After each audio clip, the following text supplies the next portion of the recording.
Hello, everyone. Now, I know that it's hard to keep up on top of what's going on in the Holy Land, but if you want to know more about what's happening here in Israel, I'm Aaron Porras, and this is the Weekly Review. Emotional scenes this morning as hundreds of new immigrants descended the steps of an Ethiopia Airlines flight to their new home in Israel.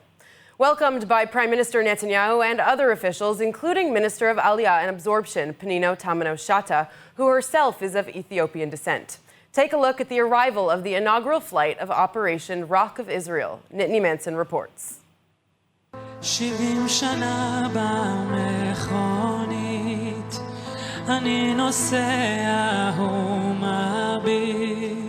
עולי אתיופיה, אנחנו כל כך נרגשים לקבל אתכם כאן.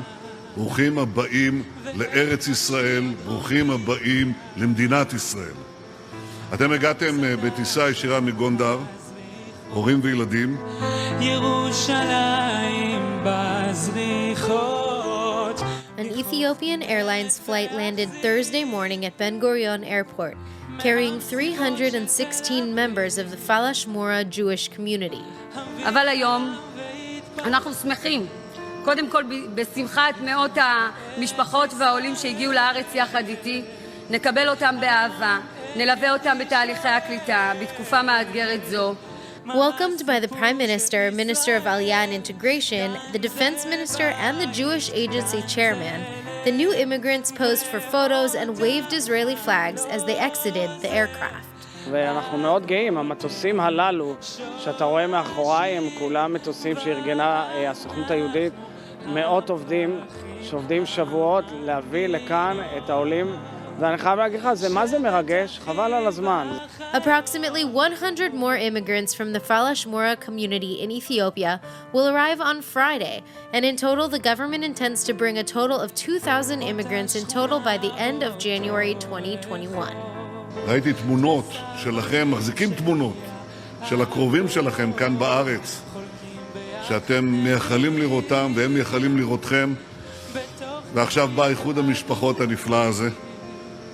אתם המתנתם זמן רב להתגשמות החלום, והיום הוא מתגשם, הוא חלום כפול, הן החלום הפרטי שלכם והן החלום הציוני. The new immigrants will spend 14 days in a COVID-19 quarantine center, after which they'll be transferred to absorption centers as they wait patiently for the rest of their families to join them. חשוב מאוד שנשלים את המשימה ונביא את הממתינים באתיופיה לארץ בהקדם האפשרי. First, though, they must get accustomed to their new home and learn to speak Hebrew. Nittany Manson, ILTV. Moving on now, first the Passover lockdown, the Independence Day curfew, and then the high holidays closure. Once again, it looks like Israel is headed to another holiday at home. The COVID cases are rising, and so far no new restrictions from the government. According to officials, cases will continue to go up in the coming weeks. More in the next report. For the first time since October, Israel's daily infection rate has surpassed 1,500, a grave milestone in the country's race to maintain a manageable curve. On Wednesday, the health ministry reported 1,568 new cases. There are currently 85 COVID patients on ventilators, and the death toll stands at 2,890. Officials are weighing in whether or not to increase restrictions, saying a lockdown over the Hanukkah holiday could be imminent. אני חושש שאנחנו במהלך הימים הקרובים והשבוע הבא נראה עליית תחלואה. אני חושב ש-1,500 שהשיא השלילי שחזרנו אליו עכשיו, לצערי אני אומר, לא יהיה המספר הגבוה שאנחנו נראה במהלך שבוע הבא. ויצטרכו לקחת החלטה מה עושים בחנוכה. The Director General of the Health Ministry, Professor Chezi Levy, says Israel will soon see 2,000 daily cases of COVID-19 and that we could be nearing a state of emergency. Meanwhile, for the first time in Israel, a man has died after contracting the virus a second time. According to Israeli media, the 74-year-old patient fully recovered from COVID back in August and again showed symptoms of the virus before he passed away this week at Tel Aviv Hospital. So far, no additional restrictions have been announced, but according to officials, it's just a matter of time. אנחנו מדברים על דברים נוספים, מגבלות של חוזרים מחול והקפדה על בידודים.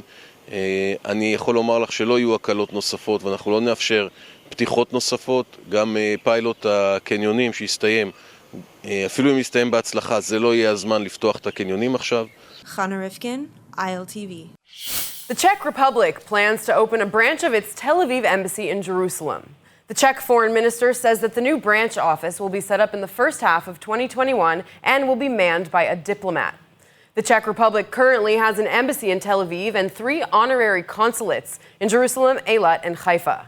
The United States famously moved its embassy from Tel Aviv to Jerusalem back in 2018, declaring it the undivided capital of Israel, causing uproar from the Palestinians. Since, several countries have said they would follow suit, including Honduras, Serbia, Kosovo, and Malawi, but only Guatemala has followed through. Well, Israel received its most advanced warship on Wednesday, a Sa'ar 6 vessel known as the INS Magen. It arrived in Haifa from Germany and will now be responsible for guarding Israeli gas rigs in the Mediterranean, especially now that tensions are heating up with Iran. 3 of the same model ships will follow next year, bringing the number of missile-carrying vessels deployed by the Israeli Navy to 15. Those ships regularly carrying out missions as far away as the Red Sea and the Gulf. Here's what the president had to say at the ceremony. מערך הסטילים החדש של ספינות הסער 6 עתיד לשלב נשים לוחמות, בוגרות קורס חובלים, שיהוו 25% מהכוחות הלוחמים על כלים אלה. זרוע הים וצה"ל מוכיחים בכך שוב את החיבור שלהם לחברה הישראלית ואת הרלוונטיות של צה"ל כצבא העם בישראל, צבא של כל העם, של כולם. Now, our top story tonight, the Middle East on high alert following the assassination of an Iranian nuclear scientist. Israeli embassies around the world are double-checking their locks today, as Iranian officials are promising retaliation for the killing of a nuclear scientist near Tehran, an incident which the Ayatollah regime is blaming on Israel. همه اتاقهای فکر و همه دشمنان ایران به خوبی بدونند ملت ایران و مسئولین کشور شجاعتر از آن هستند که و غیورتر از آن هستند که این اقدام جنایتکارانه را بی پاسخ بگذارند. به موقع مناسب مسئولین مربوطه پاسخ این جنایت رو خواهند داد. Mohsen Fakhrizadeh, long known to the international community as Iran's top nuclear weapons and defense scientist, was killed on Friday when his car was gunned down by an unknown group. But for years, the scientist has led a life so secret and government protected that even his age had been classified. That's why many, even outside the government, believe that the West and Israel must be responsible. Israelis, they have the capacity and expertise in this. They have done it before. They have assassinated, with the help of the United States, some other Iranian scientists.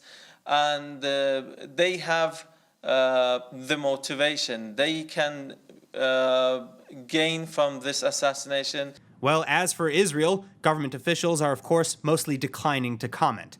Cabinet Minister and Prime Minister Netanyahu's confidant, Tzachi Hanegbi, even saying that I have no clue who did it, and it's not that my lips are sealed, I really have no clue.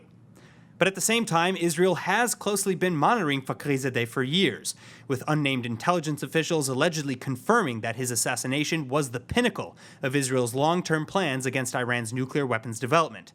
And another anonymous official, meanwhile, is telling the New York Times that the world should, in fact, thank Israel for the operation. Tensions are mounting higher and higher in the Middle East. Fear of an all-out regional war spreading widely now as another Iranian military official is reportedly struck dead in Syria. And this, of course, just after the assassination of Iran's nuclear program leader. A surprise explosion at the Iraq-Syria border sometime between Saturday and Sunday, now confirmed by local officials to have killed a commander of the Iran Revolutionary Guard Corps. Senior IRGC commander Muslim Shadan and several of his entourage, killed in his car in an apparent overnight drone strike, and just a day after the assassination in Tehran of Iranian nuclear scientist and military head Mohsen Fakhrizadeh, an attack blamed on Israel and now also on local Iranian opposition groups.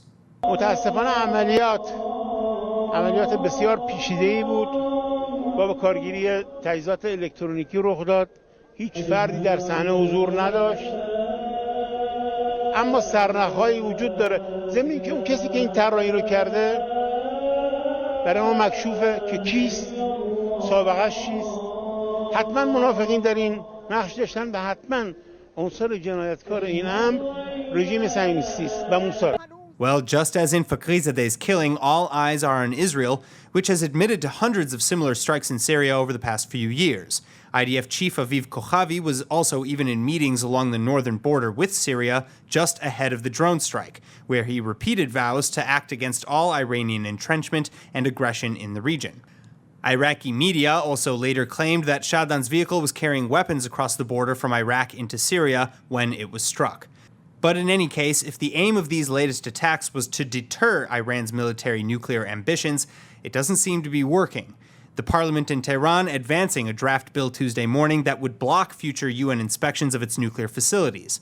And at the same time, it would oblige the regime to increase its uranium production and enrichment to 20%, which is below nuclear weapons grade, but far higher than the 3.67% enrichment limit imposed by the JCPOA and which is needed for civilian use. سانتریفیوژها که امروز امکان داره ما هم سانتریفیوژهای قدیم هم سانتریفیوژهای جدید رو نصب بکنیم و کاهش ذخایر که در حال حاضر چیزی در حدود 3800 کیلو ما مواد داریم که حالا قبلا 11 تن داشتیم، یعنی حدود 4 تن تا 11 تن که تفاوت آنچنانی نداره. Meanwhile, ending the parliament session with a chant of death to Israel and death to America, the bill also gives the remaining signatories of the JCPOA nuclear deal 3 months to lift economic sanctions on their oil and banking industries. Moving on, as if Israel didn't have enough on its plate, it seems an election may soon be added. A bill to dissolve the Knesset is now gaining support ahead of its scheduled vote on Wednesday. Nittany Manson reporting. A bombshell announcement. Reports claiming that Defense Minister and alternate Prime Minister Benny Gantz of the Blue and White Party is expected to give his support for the dissolving of the Knesset. Prime Minister Benjamin Netanyahu, for his part, saying that now is not the time for politics. ביום רביעי האופוזיציה תנסה לגרור את מדינת ישראל לבחירות מיותרות. הליכוד יצביע נגד בחירות ובעד אחדות.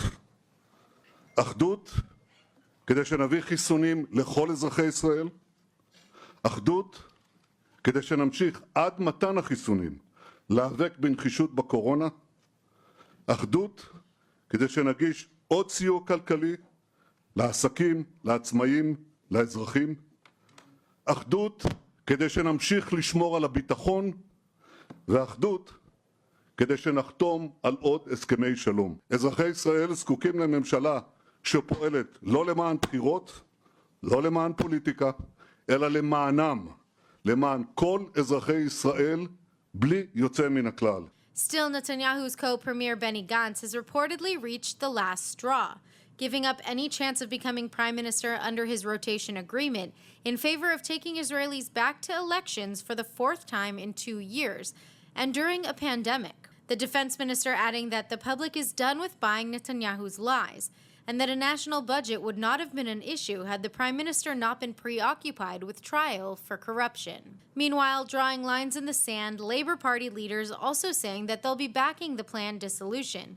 As for the results of a possible election, despite the government infighting and pending corruption trial, new polls show that the prime minister's Likud party would likely drop a couple seats but remain the largest party overall. Benny Gantz's Blue and White Party, on the other hand, is not doing so well following its public division from the Yesh Atid and Telem factions, now expected to drop from 14 to 9 seats in government. Netanyahu's latest competition, then, coming from Naftali Bennett and his opposition Yamina Party, which is expected to pick up 20 mandates. Switching gears now, for the first time, a delegation from Bahrain is in Israel, hoping to secure trade deals following September's signing of a normalization deal. Led by Bahrain's Minister of Industry, Commerce and Tourism, the delegation of around 40 officials and businessmen came to Israel hoping to secure a handful of new deals. The minister leading the delegation, which arrived on Tuesday, also met with the Prime Minister and Foreign Minister on Wednesday, stressing that the whole world is watching. A peace between our peoples, a peace that will open economic benefits that were unimaginable just a few months ago, but now are coming to to be. And I think this will broaden the circle of peace, not only for our own two peoples, but for all countries in the Middle East and perhaps beyond. And like you rightly said, the whole world is watching. The steps we're building today are everlasting steps for future generations. It was a courageous move by His Majesty and yourself, and we thank you for that. We thank the American administration, led by President Trump, for facilitating it. Well, it looks like the Abraham Accords could lose one of its 3 signatory countries that agreed to normalize ties with Israel. According to reports, Sudan will not proceed with normalizing ties until the U.S. agrees to giving the African country immunity from lawsuits posed by terror victims. The Sudanese leader allegedly gave the U.S. Secretary of State Mike Pompeo an ultimatum and deadline to pass the bill by the end of the year. Analysts say that if not passed by January 20th, the end of Trump's term, it would drop to the bottom of the political priority list and would be unlikely to pass at all, potentially threatening Trump's biggest foreign policy deal and challenging the momentum of the new Middle East. In other news, moving north, Israeli defense forces reportedly arrested 2 Sudanese migrants Saturday night after they illegally crossed the border from Lebanon. And local residents reporting the sound of explosions, likely military flares, fired up into the air to aid in the search for the infiltrators. But after intercepting the pair just south of the border area, the Sudanese migrants were interrogated on the spot, and the IDF has concluded that they had no connection to terror groups in the region, like Iranian proxy Hezbollah. Instead, they likely crossed into Israel seeking work, like dozens of other Sudanese migrants over the past few months who've been trying to escape Lebanon's growing economic crisis. I bet you never thought you'd see a hora in a hotel in an Arab country. The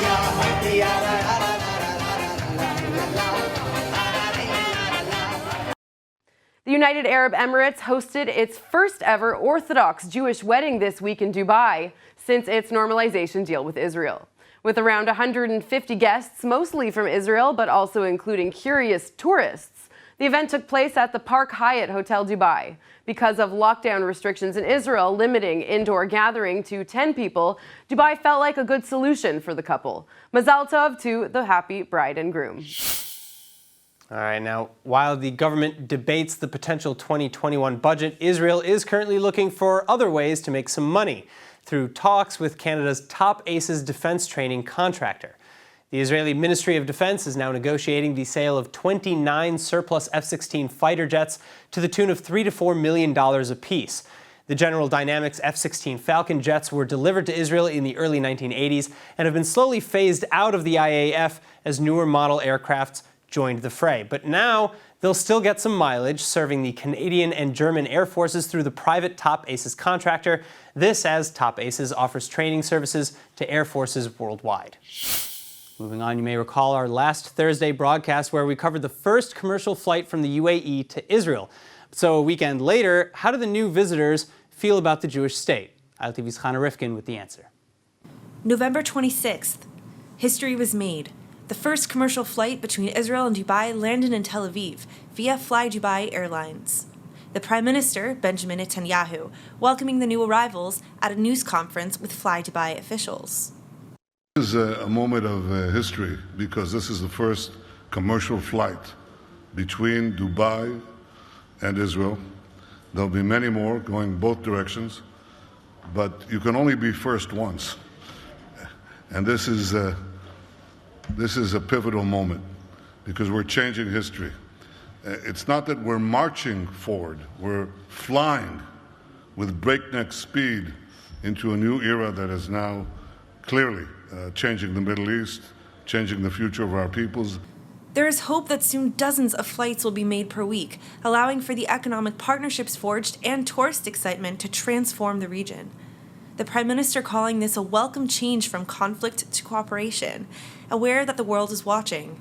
Netanyahu also noting that the enthusiasm from the people and not just the government make it all the more wonderful and promising.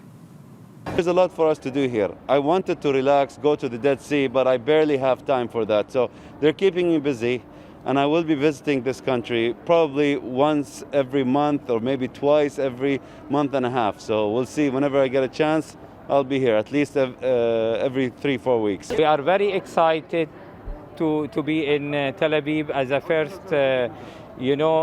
trip our first flight, and I think we will be doing it on a regular basis. I hope so, and let's see what adventure we see here in the country. Yeah? Chana Rifkin, ILTV. One of the busiest ports in the world and Dubai's main shipping port has received one of its first shipments from Israel since the beginning of the Abraham Accords in September. The shipment sent by Emirati firm Kimoha from Ashdod contained adhesive tape manufactured by Israeli company Davik. The CEO and chairman of the port's operator, Dubai Ports World, said in a statement, "We take great pride in being involved in this momentous achievement that is integral for both countries." All right, now speaking of promising partnerships, Israel and the United Arab Emirates are now also teaming up to save the hubaras, an endangered species of bird native to Israel's Negev region. But talk about making a region a better place. Abu Dhabi's International Hubara Conservation Fund, now working in cooperation with Israel's Nature and Parks Authority and the Nature and Heritage Foundation to save the species from extinction. Currently, there is a small but consistent population of about 400 hubaras in Israel's Arava Desert that struggle to fight off threats such as hunters and the steady urbanization of their desert habitat. This year is all about adapting. It's becoming harder and harder for companies to hire seasonal workers as the world grapples with the closing of borders amid the global pandemic. It's forced companies around the world to adapt to working remotely or digitally. Well, agriculture is no different. In fact, industry experts estimate that about 10% of the world's fruit crops rot on the trees and go to waste because there aren't enough workers to pick them. An Israeli company has developed a special drone that's programmed to pick produce from trees using artificial intelligence. It detects which fruit is ripe for the picking and updates farmers on its integrated app of the amount it has gathered. And that's it for ILTV's Weekly Review. I'm Aaron Porras. See you next week.